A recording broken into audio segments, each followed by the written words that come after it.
At Rodnia Academy of Magic, aspiring students are currently taking their written entrance exams. After the exam, Effa and Seika discuss the test outside the classroom. Effa admits to Seika that she thinks she missed a lot of questions. Seika advises Effa that she can make up for it in the practical exams, since Effa didn't really have time to prepare for the written part. While they are talking, Seika glimpses Amu pass by the hallway with a sword on her hip. He remembers how Amu amazes everyone at the registration booth about being a 4 elemental. Seika smiles and wonders if Amu is also good at using her sword. For the practical exam, the aspiring students head outside where stone blocks are prepared for them. The stone blocks act as their targets so the teachers can observe their magical affinities. There are different stone blocks for fire, earth, water, wind, light, and dark, and the students can try as many as they can. After the teacher's explanation, the applicants one by one demonstrate their skills. Some use fire magic, others fire stone magic, and some applicants demonstrate water magic. Seika observes that the other applicants only demonstrate one element, and most of them show mediocre results. When it's Effa's turn, Seika wishes her good luck as she nervously steps toward the stones. Effa stands in front of the stone block for fire, and fire spirits gather around her. She uses the spell Flame Note, which summons a tornado of fire hurtling toward the stone. The other applicants and the instructor are surprised by her prowess. She was able to use intermediate magic,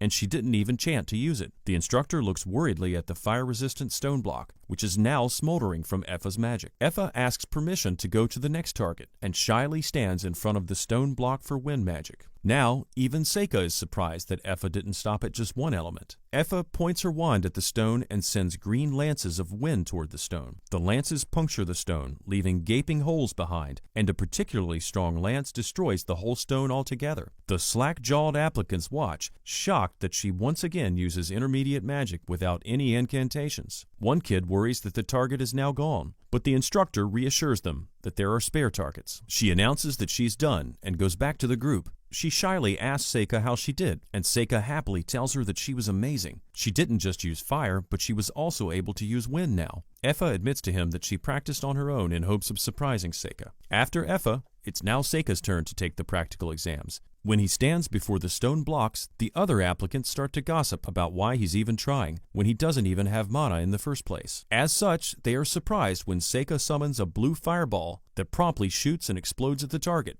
The instructor once again worries for the targets, since the blue flame still isn't going out. Meanwhile, Seika moves to the stone block for the earth magic. He recognizes that the stone is probably granite, so he uses his understanding of science to cast his magic, transforming it into yellow crystal-like columns that obliterate the stone block. The instructor asks him what magic he used, but Seika just apologizes and heads to the next stone block for water magic. He can't tell them that the yellow columns are pyrite crystals. Putting metal and earth energy into a granite target would cause them to crystallize and break the stone. At the next stone block, Seika uses a talisman to summon a torrent of water crashing toward the target, which immediately turns into ice, freezing the whole block. He then walks back to the surprised applicants and tells the instructor he's done now. Effa asks him why he won't do the other elements, but he just answers that he can't do the others yet. Wind wasn't in his 5 elements, and he doesn't yet know how light and dark magic works. Later that afternoon, the instructor stares in wonder at the conditions of the stone blocks after the practical exam. Another instructor arrives and asks him how the practical exams went, and he replies that it was a real pain, with so many things that went wrong. The other instructor reveals to him the mana levels of the applicants. Effa should barely be able to use magic, while Seika had no mana to speak of. The instructor finds it hard to believe, but he isn't surprised anymore, since another applicant was even more impressive than either of them. Amu was able to destroy all 5 of the elemental stone blocks, the first examinee in Academy history to achieve such a feat. The 2 teachers wonder if Amu might be the hero from the legends, the one born among the humans when the Devil King revives. The next day, the names of the applicants who passed the entrance exam are posted, and Seika and Effa go to take a look. On the list, Seika finds his name ranked 3rd among the applicants. He was surprised since he thought he had aced the written test. He then checks the 2nd and 1st place. To their surprise, Effa placed 2nd. Seika can't believe he lost to Effa in the practicals. Meanwhile, the 1st place was held by Amu, which didn't surprise Seika. Seika smiles, since he already found the one he's going to use in his plans. A day after the results were announced,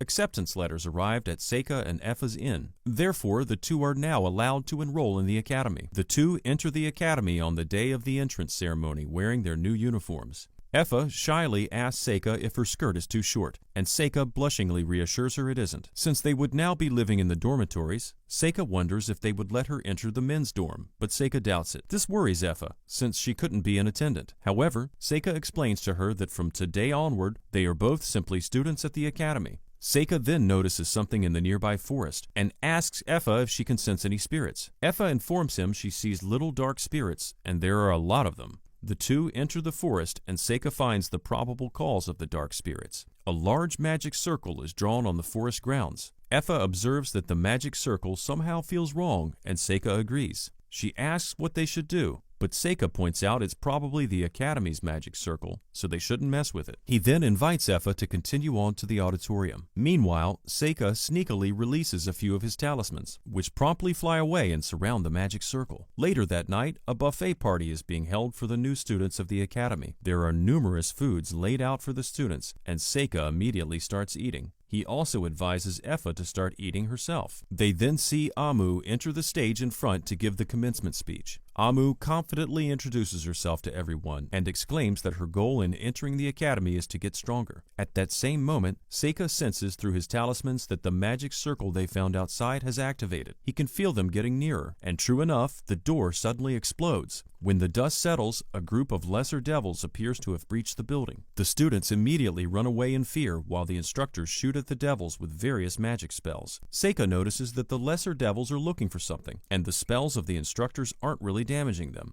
One devil is about to kill an instructor, and Seika readies a talisman to save her. Before he can save her, a sword suddenly slices the devil's hand, causing it to roar in pain. Amu had managed to wound the devil. The lesser devil attacks Amu with his mace, but Amu dodges and counterattacks with a barrage of wind lances. She then yells at the other students to get out of the way if they can't help. Meanwhile, Seika notices something is off about the monsters. Their attacks are so slow that Seika wonders if they are a diversion or a scouting party. Using the other talismans he released earlier, he surveys the different parts of the school. By the magic circle, he finally sees the caster. Seika then warns Effa to use magic to escape if she's ever in danger. A rumble shakes the school, and when Effa opens her eyes, Seika is gone. Outside the school, Seika slowly approaches the large demon near the magic circle while reciting a poem. The poem is about meeting an inhuman being in the middle of the night, which perfectly captures Seika's mood. The large demon asks him what a human child is doing outside, and says he is a fool for challenging him alone. However, Seika tells him that he just wants to play. The large demon summons 3 lesser demons and orders them to attack Seika. Using his talismans, Seika banishes 2 of the lesser demons and captures the other one, teleporting it to another dimension for safekeeping. The large demon is surprised that Seika knows teleportation magic, and he recognizes Seika as a worthy opponent. He decides to fight Seika himself and summons multiple magic circles with swords emerging from them. The large demon introduces himself as Galgalius, a metal devil capable of commanding the flame and earth. Seika throws his talismans at him, but Gal easily burns them away. Seika is surprised that Gal can even see his talismans, which should have been invisible. He throws a couple of fireballs at Gal, but Gal blocks them all with his metal swords. Gal then attacks with his sword, but Seika easily dodges the slow projectile. Then, out of nowhere, Gal teleports the sword, forcing Seika to dodge, but his cheek still gets wounded. Gal then throws some lava at Seika, who has to jump to avoid it. Gal immediately teleports behind Seika and slices at him, cutting off his arm. Seika leisurely asks Gal what he's looking for, and Gal reveals that he's looking for the hero. Gal also divulges that he had received an oracle 12 years ago, proclaiming the revival of the demon lord and the return of the hero. Moreover, he found the hero using his lesser devils, the red-haired girl who wields extraordinary power. Seika realizes Gal was talking about Amu.